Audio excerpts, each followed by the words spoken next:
Hello student, स्वागत है आपका मेरे YouTube channel GK special bye SP sir पे। जैसे कि आप जान रहे हैं कि मैं Indian history, Indian polity, Indian geography, banking awareness, current affairs, MCQ on objective GK, Jharkhand GK, Jharkhand special, JPSC, JSSC, सभी तरह की परीक्षाओं के लिए मैं वीडियो बनाता हूं और लगातार उसको अपलोड करता हूं। तो ये अगर आपको वीडियो अच्छा लगता है तो इसको चैनल को सब्सक्राइब कर लीजिए और बेल नोटिफिकेशन को ऑन कर लीजिए ताकि कोई भी मैं वीडियो जो बनाता हूं उसकी सूचना आपको सबसे पहले मिलती रहे। तो चलिए आज का वीडियो शुरू करते हैं। आज का वीडियो हम लोग चर्चा करेंगे ये Indian history at a glance जो मैं चला रहा हूँ उसी क्रम में पार्ट 3 है। तो इसमें हम लोग हिस्ट्री पढ़ने के लिए कुछ अलग अलग पॉइंट्स को अगर समझ लेते हैं तो उसी पे देखिएगा क्वेश्चन आपका बेस्ड रहता है। जैसे अगर इतिहास पढ़ रहे हैं तो उसमें ह्यूमन इवोल्यूशन के बारे में आपको जानकारी होनी चाहिए। मानव का जो विकास हुआ है, जैसे वो देखिएगा मंकी, चिंपैंजी, गोरिल्ला से बढ़ते हुए ऑस्ट्रेलोपिथेकस, होमो इरेक्टस, निएंडरथल, होमो सेपियन तक जो डेवलप हुआ है उसकी जानकारी आपको होनी चाहिए। उससे क्वेश्चन रहता है। फिर इनिशियली जो है मानव का स्टडी किया जाता है प्री हिस्टोरिक पीरियड में, स्टोन एज में आपको पेलियोलिथिक एज, मेसोलिथिक, एक नियोलिथिक एज के बारे में स्टडी करते हैं।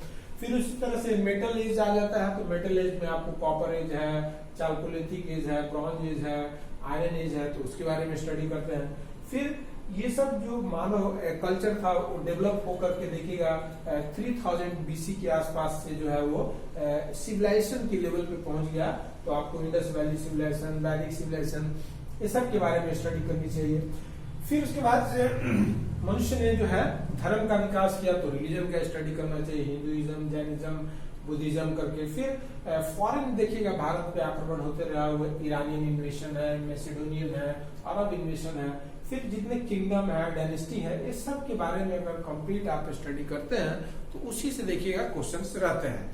जैसे ह्यूमन इवोल्यूशन में देखिएगा कि पूरा ये ब्रह्मांड जो है एक प्राइमोडियल एटम के रूप में था और ओरिजिन ऑफ यूनिवर्स बताया जाता है कि 13.7 बिलियन ईयर्स पहले बिग बैंग थ्योरी बताता है कि एक प्राइमोडियल एटम था पूरे ब्रह्मांड और उसी में महाविस्फोट हुआ और फिर उसके चिंगारी से तारे, फिर गैलेक्सीज और फिर planet, satellites, meteoroid, asteroids, comet, ये सब बने।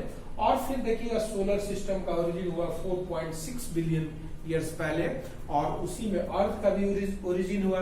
और फिर देखिएगा कि एलिमेंट्स, अणु, परमाणु, फिर तत्व का निर्माण हुआ। फिर उसमें देखिएगा ऑक्सीजन और हाइड्रोजन के संयोजन से जल का निर्माण हुआ।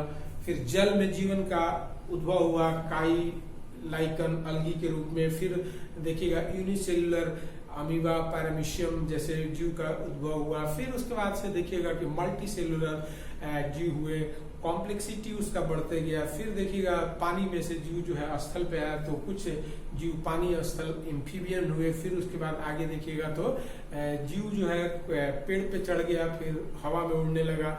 फिर इस तरह से देखिएगा वो मंकी से और चिंपैंजी, गोरिल्ला से डेवलप हो करके ऑस्ट्रेलोपिथेकस की यात्रा तय किया। और ऑस्ट्रेलोपिथेकस जो है 4 पैर वाला मनुष्य था।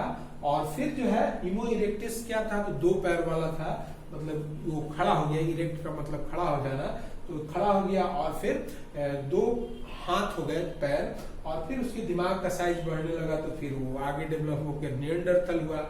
और फिर फाइनली जो है होमो सेपियन का उद्भव हुआ 70,000 बीसी में। तो मानव विकास की ये कहानी आपको जाननी चाहिए, इससे क्वेश्चन रहते हैं। और होमो सेपियन प्रज्ञ मानव। फिर उसके बाद से देखिएगा ये मानव जो है इनिशियली जो है प्रिमिटिव स्टेज में जो है वो क्या था, तो मुख्य रूप से जो है खाद्य संग्राहक था, फूड गैदरर था और हंटिंग का काम करता था। शिकार उसका मुख्य पेशा था और कम घंटा काम करके अपना लाइवलीहुड चलाता था। 4 घंटा 5 घंटा काम करता था तो उसका लाइवलीहुड चलता था। आज के जैसा नहीं, अभी मनुष्य को 8 घंटा, 10 घंटा, 12 घंटा काम करने के बाद जो है लाइवलीहुड चलता है। तो फिर उसके बाद आया स्टोन एज। तो स्टोन एज में जो है उसमें देखिएगा जो इनिशियल स्टोन एज था उसको बोलते हैं पेलियोलिथिक एज, जो 25 लाख से 10,000 वर्ष के वयस में था पूरा पाषाण काल। फिर मध्य पाषाण काल था और फिर मध्य पाषाण काल जो है एक ट्रांजिशनल फेज था नव पाषाण काल के बीच में। तो 10,000 से 7,000 के बीच मध्य पाषाण काल था, मेसोलिथिक था, और नव पाषाण जो है 7,000 से 3,000 के बीच में नव पाषाण न्यूलिथिक एज था। इंडिया के संदर्भ में इसको समझना चाहिए। तो इस तरह से स्टोन एज में मनुष्य जो है देखिएगा पेलियोलिथिक एज में वो फायर का इन्वेशन किया, आविष्कार किया, तो उससे जो है वो खाना पका करके खाने लगा और फिर अपने सुरक्षा करने लगा अन्य दूसरे हिंसक जीव जंतुओं से आग के सहारे। फिर देखिएगा मध्य पौराणिक काल में जो है वो नव पाषाण काल में देखिएगा वो खेती और पशुपालन का काम शुरू कर दिया। मतलब उसका लाइफ जो है सेटल हो गया, लाइफ सेटल हो गया, अस्थायी जीवन जीने लगा, खेती करने लगा और पशुपालन करने लगा। अब वो गैदरर नहीं था, फूड गैदरर नहीं रहा, अब वो हंटिंग का काम छोड़ दिया। तो इस तरह से स्टोन एज वो स्टोन है जिससे वो हथियार का इस्तेमाल करके उसका इस्तेमाल करके हथियार बनाता था, तो स्टोन एज था। फिर वो डेवलप करके आगे जो है मेटल का प्रयोग शुरू कर दिया। तो मेटल में देखिएगा सबसे पहले कॉपर का इस्तेमाल किया। फिर कॉपर के साथ साथ कॉपर का एज माना जाता है 3200 से 2300 बीसी के बीच में। फिर चाल्कोलिथिक एज जो है वो तांबा के साथ साथ देखिएगा पाषाण का भी इस्तेमाल करते रहा, तो चाल्कोलिथिक एज था, ताम्र पाषाण युग। फिर कॉपर में टीन को मिला दिया तो ब्रॉन्ज बन गया। तो ब्रॉन्ज युग जो है 2300 से 1200 बीसी के बीच में था। तो इसमें अर्बन सिविलाइजेशन का डेवलपमेंट हुआ। और फिर आयरन एज जो है 1200 से 1 कॉमन एरा या 1 बीसी तक माना जाता है। तो इस तरह से ये जो है एडी तक मानते हैं इसको, 1 कॉमन एरा या 1 एडी तक मानते हैं। तो इस तरह से जो है ये 3 जो है मेटल का इस्तेमाल हुआ। तो अब जो अस्थायी रूप से बसने लगा, खेती का काम करने लगा, वही सब डेवलप होकर के जो मानव संस्कृति था वो सभ्यता के रूप में डेवलप हो गया, मतलब अपने क्लाइमेक्स पे पहुंच गया। और फिर देखिएगा इंडिया में इंडस वैली सिविलाइजेशन डेवलप हुआ ब्रॉन्ज एज में, और ये फर्स्ट अर्बन सिविलाइजेशन था पूरे इंडियन सब कॉन्टिनेंट के मामले में, जो अभी के पाकिस्तान, पंजाब, हरियाणा, राजस्थान, गुजरात वाले इलाका में डेवलप हुआ था। और इस तरह से जो है ये परिपक्व अवस्था में जो है पहली बार जो है सभ्यता पहुंची भारत के संदर्भ में। फिर जो है ये सभ्यता का अंत हो गया अपने अंतर्विरोधों के कारण। और फिर जो है वैदिक सभ्यता के निर्माता आर्यन थे। तो आर्यन के बारे में कुछ लोग मानते हैं कि वो भारत के मूलवासी थे, कुछ लोग मानते हैं कि वो विदेशी थे। और इस कंट्रोवर्सी में जो एविडेंस है वो ये बताता है कि वो सेंट्रल एशिया, मध्य एशिया से जो है वेस्ट एशिया से भारत की ओर आए थे। तो उस क्रम में उन्होंने वैदिक कल्चर को जन्म दिया। तो वैदिक कल्चर का टाइम माना जाता है 1500 से 600 बीसी के बीच में। तो इसमें देखिएगा जो प्रारंभिक आर्य थे वो पशुपालक थे। ऋग वैदिक पीरियड में वो पशुपालन का काम करते थे 1500 से 1000 बीसी के बीच में। और वो पंजाब सप्त सैंधो प्रदेश में निवास करते थे। फिर लेटर वैदिक पीरियड में वो गंगा और यमुना के इलाका में प्रवेश किए और फिर वो खेती का काम करने लगे। और फिर उनके जानकारी का आधार जो है इसमें बहुत सारे 3 जो महत्वपूर्ण वेद है, खास करके बाद वाले। प्रथम वेद ऋग वेद है, और फिर 3 वेद लेटर वैदिक काल के हैं, फिर महाकाव्य है, फिर पुराण है।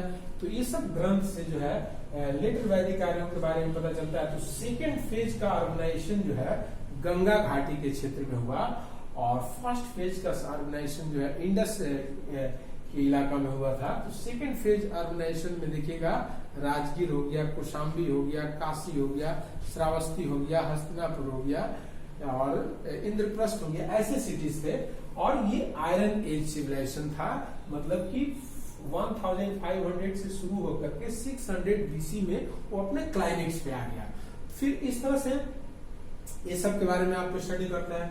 फिर देखिए रिलीजन में देखिए हिंदुइज्म का स्टडी किया जाता है। तो हिंदुइज्म का बेस पूरी तरह से ये वैदिक लिटरेचर है, वैदिक के जो वेद है, उपनिषद है, फिर जो पुराण है, फिर जो भागवत पुराण है, फिर श्रीमद् भगवत गीता, रामायण, महाभारत, ये सबसे हिंदुइज्म का आधार बनता है। फिर हिंदुइज्म में देखिएगा कि उस जाति व्यवस्था पर आधारित है। तो जाति व्यवस्था जो है वो ऊंच नीच, छुआछूत, भेदभाव पर आधारित है, तो उसके खिलाफ प्रतिक्रिया स्वरूप देखिएगा जैनिज्म और बुद्धिज्म का उदय हुआ इंडिया में। बौद्ध धर्म और जैन धर्म का उदय हुआ, कि महावीर और बुद्ध के बारे में स्टडी करते हैं। फिर ये सब जो है भारत के साथ साथ विदेशों में ये धर्म फैला अपने अच्छे गुणों की वजह से, जबकि जो हिंदुइज्म था वो केवल इंडिया में ही सिकुड़ कर रह गया। फिर उसके बाद से फॉरेन इन्वेशन हुआ, विदेशी आक्रमणकारियों के द्वारा देखिएगा भारत पे आक्रमण किया गया। उसमें ईरानियन इन्वेशन सबसे पहला था, जो 518 बीसी में हुआ था। डेरियस राजा था ईरान का, डेरियस, उसके द्वारा किया गया था। आर्मेनियन वंश का था। फिर मेसिडोनिया का आक्रमण हुआ, ग्रीक इन्वेशन, अलेक्जेंडर के नेतृत्व में, सिकंदर महान के नेतृत्व में 326 बीसी में हुआ। और फिर अरब इन्वेशन हुआ 712 एडी में मोहम्मद बिन कासिम के नेतृत्व में। तो एंशिएंट इंडिया में 3 महत्वपूर्ण अगर आप इन्वेशन पढ़ते हैं तो इससे आपको क्वेश्चन रहते हैं। फिर उसके बाद किंगडम और डायनेस्टी 600 बीसी में आते आते देखिएगा स्टेट और एडमिनिस्ट्रेशन, शासन प्रशासन जैसे संकल्पना का विकास हुआ। और फिर 16 महाजनपद जो है, बड़े बड़े राज्य डेवलप हुए, और उन राज्यों को बोलते थे उस समय महाजनपद।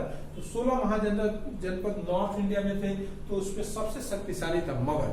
अब मगध ने बाकी सब जनपदों को जीत करके एक विशाल साम्राज्य उत्तर भारत में कायम किया। तो उसमें सबसे महत्वपूर्ण जो डायनेस्टी थे उसमें हर्यक डायनेस्टी था, फिर शिशुनाग डायनेस्टी था, फिर नंद डायनेस्टी था। तो ये तीनों जो है डायनेस्टी जो है उत्तर भारत में साम्राज्य का विस्तार किए।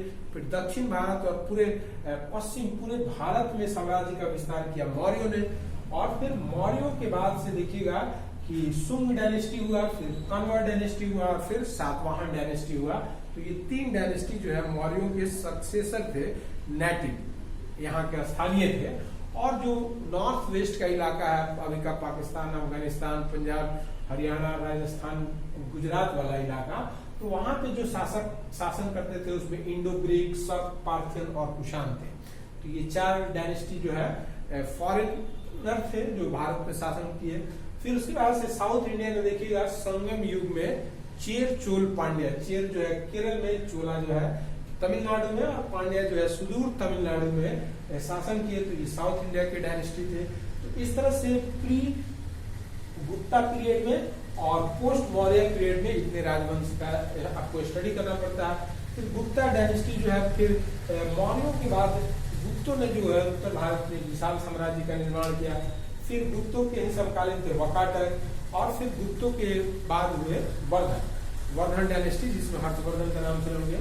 और फिर दक्षिण भारत में चालुक्य राजवंश, वातापी के चालुक्य, और पल्लव के कांचीपुरम के पल्लव जो है साउथ इंडिया में शासन किए।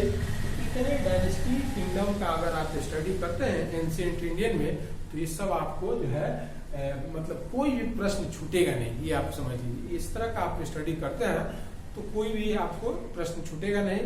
तो ये वीडियो में इतना ही। इस वीडियो देखने के लिए बहुत बहुत धन्यवाद। मेरे अगले वीडियो का इंतजार कीजिए। नमस्कार।